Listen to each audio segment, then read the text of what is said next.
Assalamualaikum, hai semua. So, dalam video ini kita akan bincangkan tentang topik 1.1 Coulomb's Law.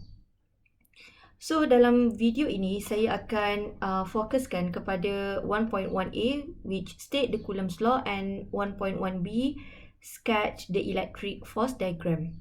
Okay, so mari kita mulakan. So, apa yang you perlu tahu dalam Coulomb's Law? Yang pertama, you kena tahu the definitions of the Coulomb's Law ataupun apa yang Coulomb's Law state. Okay, so Coulomb's Law states electrostatic force between two charges separated by distance r is directly proportional to the product of the magnitude of, okay, yang ni saya betulkan, sepatutnya two charges and inversely proportional to the square of the distance. Okay, macam mana you boleh tulis ini sebagai ayat? So, you just refer kepada equation. So, Coulomb's Law punya equation adalah F equals to K Q1 Q2 over R12 squared.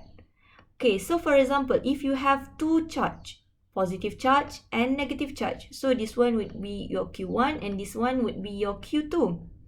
And then they are separated by distance r.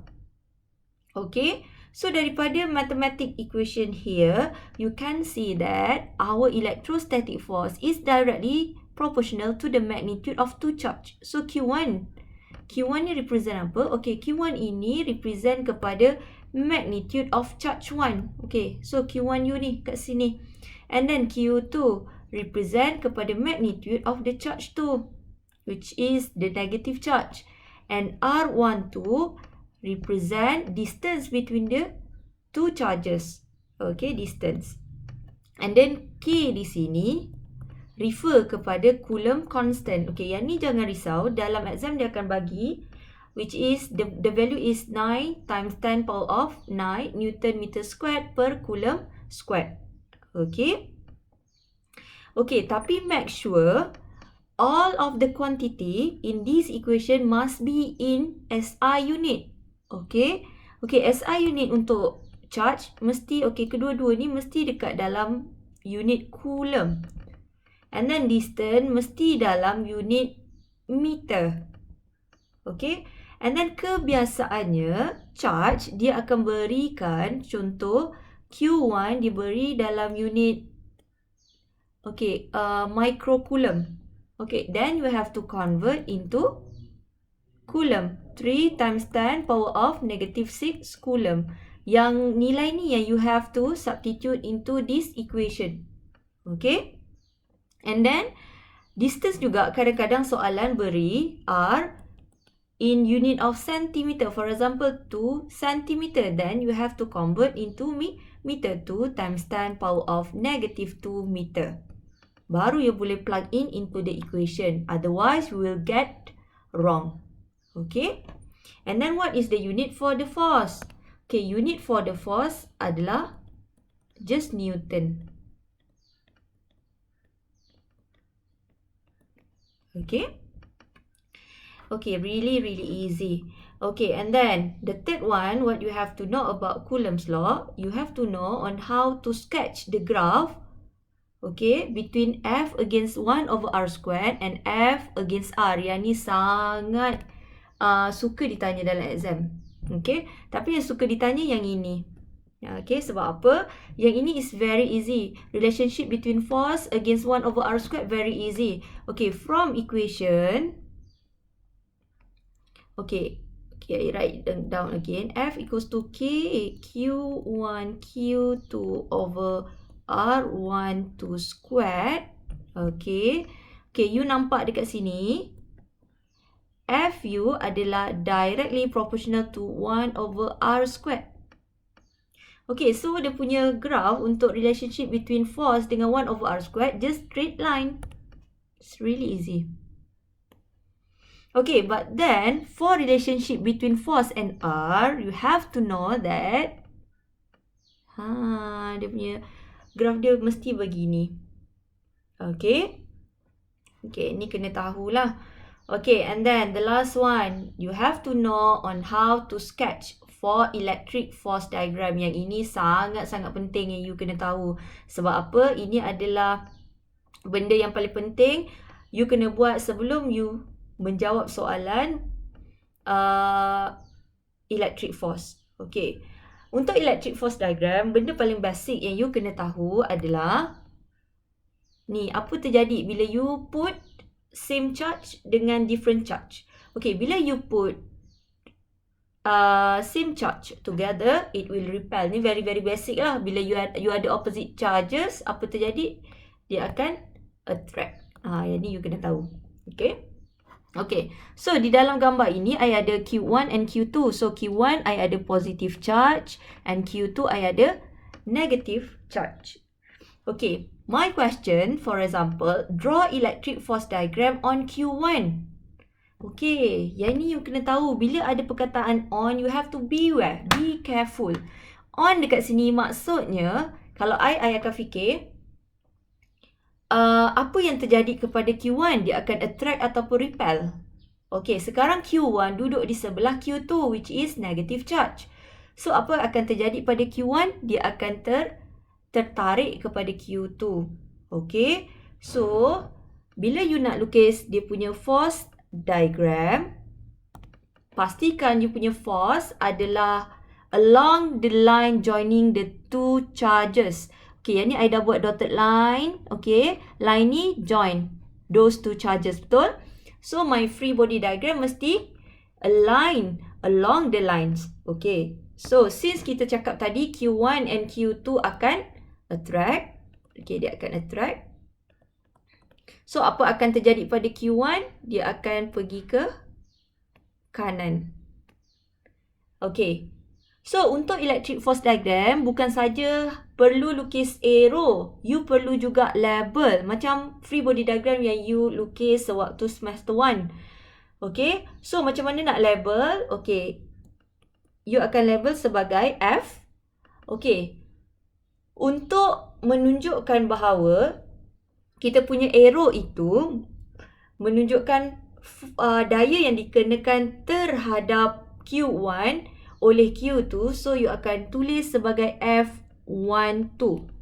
Okay, dengan lebih mudah, sekiranya soalan suruh draw electric force diagram on. Okay, first on ni refer, mesti lukis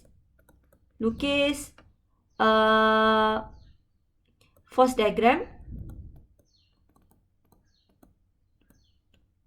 pada Q1. Okay. Yang kedua, nombor yang you tulis dekat sini mesti akan start dengan 1. On Q1, so mesti 1, 2. Okay, maksudnya apa? F12 tu refer kepada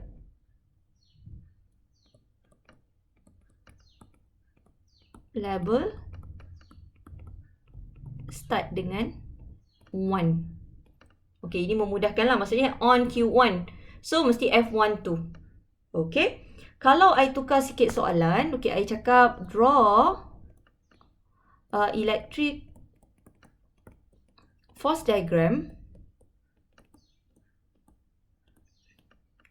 on Q2. Okay, sekarang I tukar sikit. Draw electric force diagram on Q2.